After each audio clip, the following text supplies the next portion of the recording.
Feline lovers everywhere, have we got news for you. We all love our furry friends, but their deposits can be a nuisance. Whether it's in your floor or digging holes in your backyard without adequately covering them up. This problem can be a real stinker. But the folks here at Crystal Age have developed a real solution for this stinky treasures. Presenting Cat Scat Screens. Wow! By Crystal Age. Turn that frown upside down.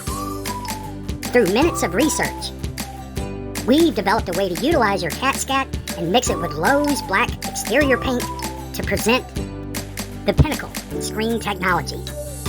It's black. It's stinky. It's poop. So no more need to waste your time trying to teach your cat to use the toilet. Simply coat your screen with cat scat and watch your feline friend take care of business like Elvis. It's a hunka burning crap. Cat Scat Screens. Pick up yours today. It's the last poop you'll ever need. As seen on YouTube. Yo quiero tacos bells.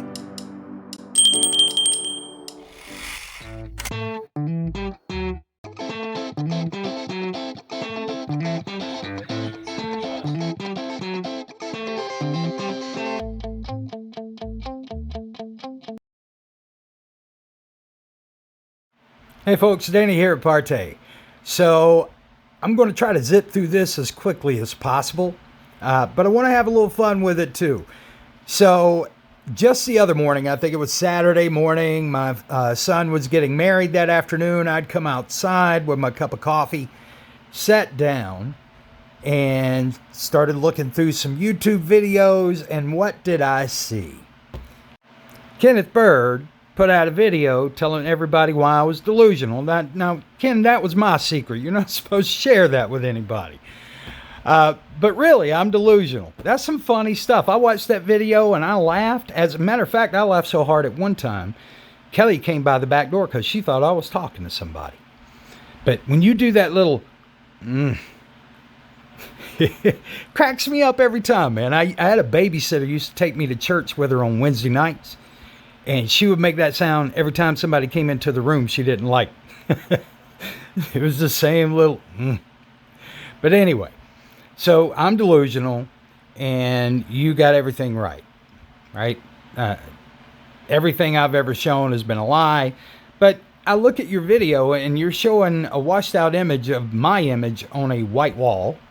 Okay, all washed out. When you do realize folks are just going to come over to my channel and see what it really looks like. It doesn't look like this. It looks like this. That's what makes it funny, man. It's all jokes, right? All jokes. But let's take it down, people. Let's take it and get real. I came here today to show you this. So if you'll oblige me, I want to help explain to people who may not understand what they're looking at here and not be able to pick up on the traits that show you that you're not being shown an accurate image. So, looking at this right off the bat, now, predecessor to that, Kenneth Bird has been on his ultra short throw thing again. And he talks about how his screens are fully compatible with him and all that kind of stuff. I'm not here to argue any of that. I'm going to show you what the picture says that tells you that none of that's true. But looking at the picture here now, an ultra short throw does excellent job of a uniform image. But what is it that we're missing here? We're missing a uniform image. But like Ken himself says, it is not the fault of the projector. No. Is it the fault of the screen? Yes. But it's also the fault of something else. And this is where we get into camera settings, because it's going to change the way you look at this picture in a second whenever you think of it from this perspective. So where are your brightest points in this picture? The windows and the door frame, right? So those are blown out to the point it's just white blobs. You can't see anything from through them from a distance. Now, a lot of times with a camera, when it's trying to autofocus, that can happen. So, but not to that degree. Not to where everything around it's completely washed out. Generally, it's just the light from the windows, right? Now, on the door frame could be a little different because you're getting a lot more reflection there from light that's hitting that door frame. But you notice that they're uniform in how bright that they are and super bright that they are. All right, so hold that in mind. When you look at the screen, you see that it's not uniform. As a matter of fact, you just seem to have this bar of light that goes up, but it doesn't really go up the center, does it? And that's a key thing to take note of here. It's not in the center of the screen. See, you would expect with a UST projector, they're always going to be brightest down at the bottom and in the center. So maybe you'd get a little resonance up at the top like that, but and you notice how it gets super dark on the sides. Once again, not a trait of an ultra short throw projector. But once again, wouldn't you expect it to be in the center where the projector is? Instead, it's off here to the left, to the side. And what is that the center of? The center of Kenneth Bird's camera. So what you see is that the three brightest points of light in the camera's view are what are getting blown out. And what's close to the edge is more accurately a representation of what you could expect from that screen. And we're going to show you some more images here. Let's go. Here's another, but with images. So you can see here, now pay attention, once again, the blob of the light at the side. Getting a little more resonance over here, but there's not as much to pick up in the angle that he has the camera over where the door frame is. But you'll notice in the center of the camera, there you are again. It's the brightest point, but look over to the right. I mean, just look to the far right of the screen. That's what this product does. And I even hesitate to call it a product because, as I've explained before, I don't even believe that he's legitimately trying to pass this off as a product. I think it is just a fraud scheme. I will sell you cheap paint with just a little bit of stuff thrown into it. I don't think he's trying, because if you're trying to improve a product, you would be able to tell from one product to the next which one's doing a better job.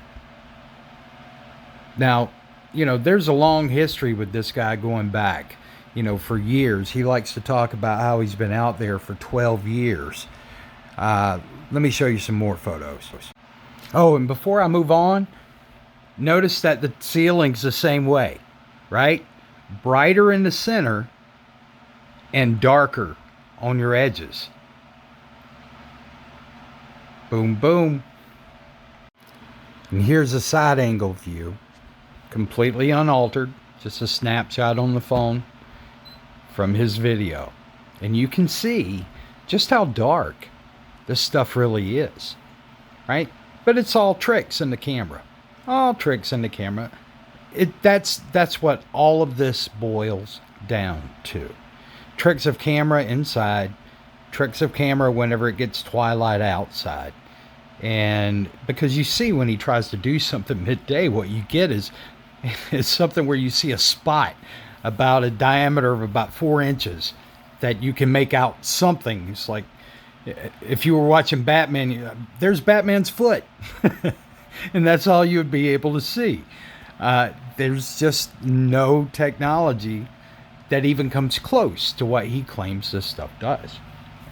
And that right there is even an exaggerated image. I promise you, I have 3 different products he supposedly put out here, and none of them come close to that. So Ken, oh, and by the way, that's your product up there in the middle of that color change out. No, I'm not delusional. Not at all. I'm having fun, but I'm not delusional. There's some big things about to happen. You should be excited. But I'm not going to taunt you. I'm not going to bully you like you bully everybody else out there. The one thing we can say now is you can no longer deny that you know that the King's Challenge comes from PARTAY. So you can't go backwards on that one now. So now it's just I'm not worth your time. Isn't that what you said the last few times? You're not worth, or I'm not worth your time. Yet I counted up something in the ballpark of about 30 hours worth of video that says differently. And you guys know it's true, because that's all you see. For the most part. He'll try to intersperse some little something through there. Oh, let me see if I can find this one. Hold on. Take a look at this. Did anybody catch this the other day? You remember the 2 screens he painted for his customers? Notice anything about them? Look closely now. You can see the seam down the center, right? It's actually 2 screens. The image is going horizontally across 2 screens that are laid up vertically. And you'll see the seam, but you notice they don't match.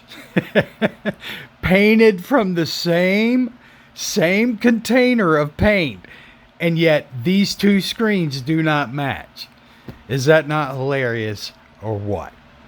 So no, Bird, I'm not delusional. I think we know you're not even delusional. You're just crooked.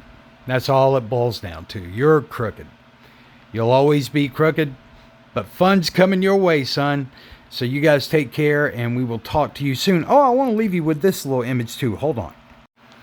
This is my son's starter setup. He's waiting for his speakers and everything to come in. Got a little bit of video that I'll be putting in another video, probably following up this. But we're going to take some more footage. We only had the screen to the Shield because he had to set up his Google accounts and everything, and we had already been there putting the screen together and everything, getting everything centered. So Mom and Daddy were ready to get home. But I figured I'd share that with you. But otherwise, I'll be back with you guys soon. And also, Ken, I just want to say this. If I'm delusional and you claim that I'm so afraid of you, why, like I said, you can't deny anymore that you didn't see the King's Challenge. You just can't deny it anymore. But you also noticed that I had a message there for you. You took the bait. You took the bait. And I've told you when I'm going to start selling again. So it's there. If I was so afraid of you, why would I do that?